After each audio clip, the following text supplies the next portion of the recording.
और चलिए देवाधिदेव महादेव और माते से आप दोनों का ही कोई फेवरेट संवाद अगर आप सुना सके तो।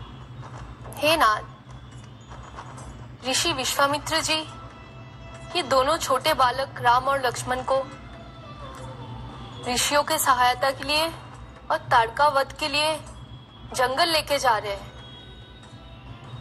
क्या ये दोनों छोटे बालक उनका रक्षा कर पाएंगे या फिर वो ताड़का वध कर पाएंगे?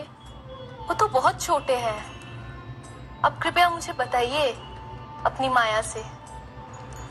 हे देवी, आप तो सर्वज्ञाता है और आप सब जानती हैं, लेकिन फिर भी आप मुझसे सुनना चाहती हैं। तो देवी, प्रभु श्री राम नारायण का अवतार है और उनके लिए बालक क्या और बड़ा क्या, तो नर है, नारायण है, तो पृथ्वी पर ये लीला करने ही आए हैं। और यही बात ऋषि मुनियों की तो सबको ज्ञात है कि नारायण अवतार ले चुके हैं और अब सहायता के लिए वो आ चुके हैं, तो ऋषियों की सहायता करते हैं और फिर ताड़िका वध भी करते हैं। तो दुनिया की नजर में वो बालक है, लेकिन है तो प्रभु श्री राम ही। प्रभु, और आइए मैं उनकी कुछ आगे की भी कथा सुनाता हूं।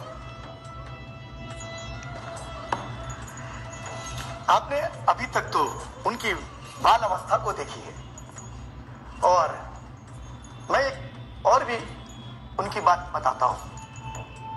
जब माता कैकेयी अपने 2 वचन के लिए राजा दशरथ से मांगती है, पहला उनके पुत्र का राजगद्दी और दूसरा 14 साल का वनवास, तो देवी आप जानती हैं कि प्रभु श्री राम ने जब उन्हें यह बात पता चलता है कि 14 साल का वनवास और राजगद्दी भरत को दे दी जाए और 14 साल का वनवास प्रभु श्री राम को मिले, तो वो मंद मन मुस्कुराते हैं और माता कैकेयी को बताते हैं कि बस माते इतनी सी बात, और इसके लिए आप मेरे पिताश्री को वरदाना देती हैं।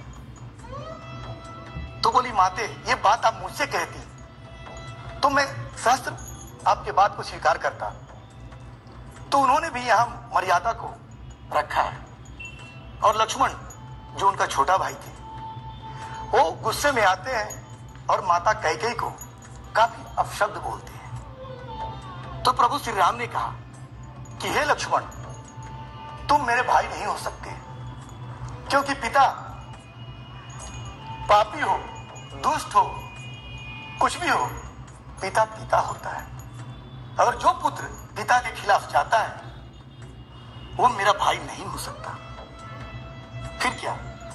लक्ष्मण जी उनके पैरों में गिर पड़ते हैं, कहते हैं, भ्राताश्री आप मुझे क्षमा करें,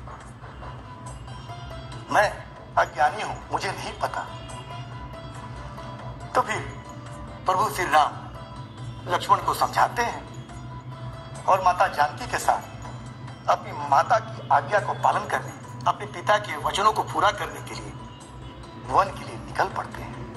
देखिए, जैसे कहते हैं कि संसार की कल्पना महादेव और पार्वती के बिना अधूरी सी लगती है, वैसे ही रामायण की कल्पना भी महादेव और पार्वती के बिना बिल्कुल अधूरी सी मानी जाती है, क्योंकि भगवान शिव ही हैं जो रामायण के सूत्रधार हैं।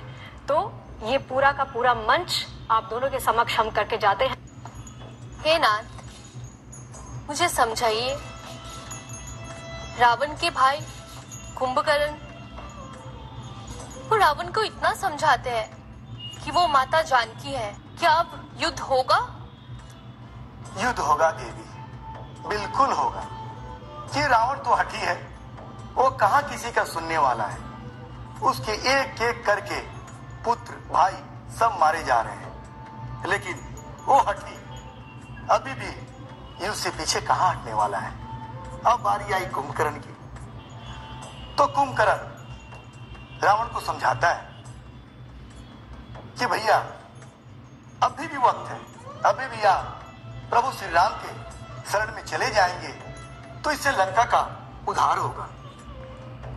तो अपने भाई कुंभकर्ण पे काफी गुस्सा आता है कि अब युद्ध का समय है और तुम छोटा होकर मुझे उपदेश देने आए हो। अगर नहीं युद्ध में जाना है तो जाओ, जाकर सो जाओ।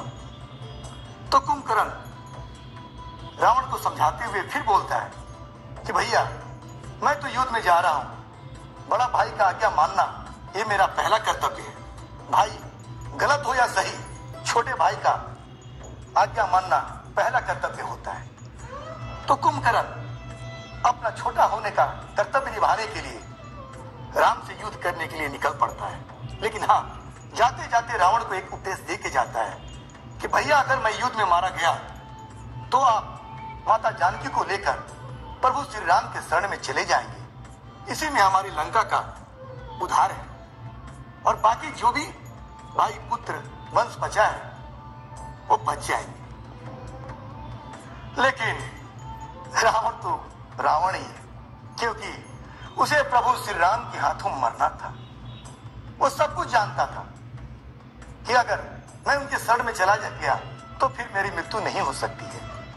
तो ये सारा जो किस्सा उसने रचा अपनी मृत्यु के लिए रचा, क्योंकि प्रभु श्री राम के हाथ से मरने पर उसे मोक्ष मिलती। तो देवी, रावण बहुत ही बुद्धिमान था, इसलिए उसने ये उपाय रचा। तो बाकी आप तो सब जानते हैं, आप तो खुद मेरी अर्धनारी स्वरूपा है। आपके बिना मैं कहां और मेरे बिना आप कहां। उम्मीद है आपको ये प्रस्तुति जरूर पसंद आई होगी।